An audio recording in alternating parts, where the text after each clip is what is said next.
Should you invest your money today, next week, or maybe next month because you've heard the markets might drop? I'm here to tell you that neither I, Bill Gates, Warren Buffett, or even Michael Scott have any idea what the market's gonna do. But that isn't to say that you can't invest in an intelligent way. What's up, you guys? My name is Nico, and in this video, I'm gonna be talking about what dollar cost averaging is, why it's important in the market that we're in right now, and I'm gonna give 3 scenarios and talk about whether it makes sense to use dollar cost averaging or not in each scenario.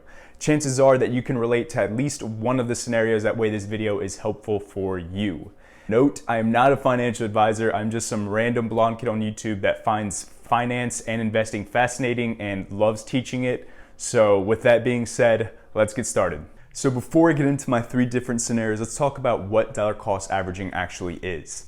So dollar cost averaging is just investing a fixed amount of money in regular intervals of time. So for example, you could be investing $100 into the market every week, every month, or any other set time frame. The reason why dollar cost averaging is so important and it's such a powerful tool to use, especially right now, is because of the market that we're in. Since the market that we're in is so volatile, dollar cost averaging is actually a really strong technique to use or style of investing.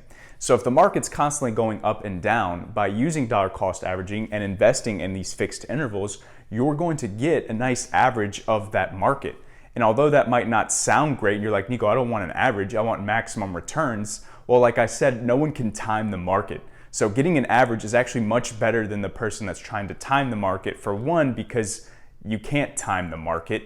2, you're not stressed out vigilantly watching a screen, trying to time the market when you can't. That way you have, more, time to watch cat videos or whatever it is that you do.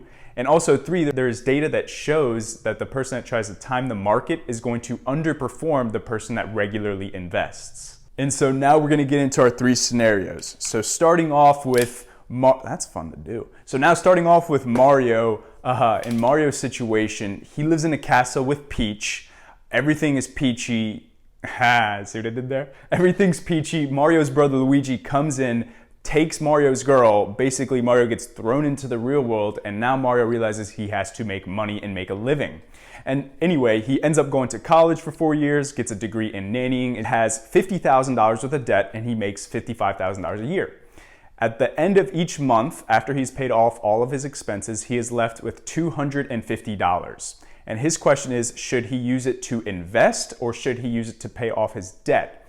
If you are like Mario, my advice as the random blonde kid on YouTube that I am, I would pay off my debt first. And although you can get into the mathematics and be like, Nico, I can make more money investing than paying the interest off of the debt, although that might be true, you have to take in the human component of just the stress that having this debt causes you. From my personal experience, it's much better to invest on solid, flat ground, debt-free, than it is to be investing whenever you have this, huge debt and this burden behind you. So if you're like, Nico, I don't care, I'm gonna invest, at least try to pay off a decent portion of your debt at the same time that you try to invest. So maybe like a 50-50 or something like that.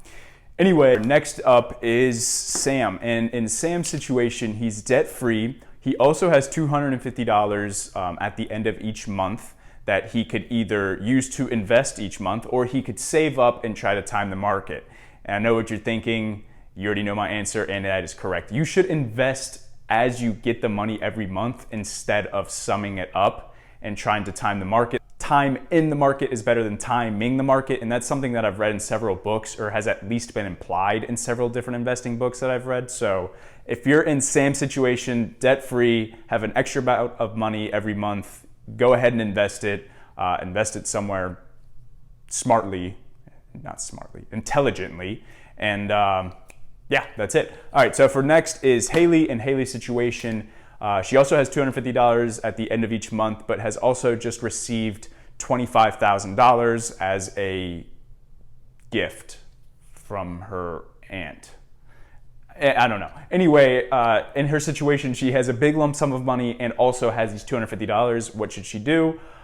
In Haley's situation, I would recommend to go ahead and invest those $25,000 down. That is saying that she already has her emergency fund and everything else is set. If you didn't feel comfortable investing the full 25,000 right now, at least invest a large portion, because like I said, time in the market is better than timing the market. So the sooner you can put your money in, the better. With that being said, that's it for my video. I hope you guys enjoyed it, and I really hope you guys found it valuable. If you did, if you wouldn't mind hitting the like button, and see you guys on my next investing video.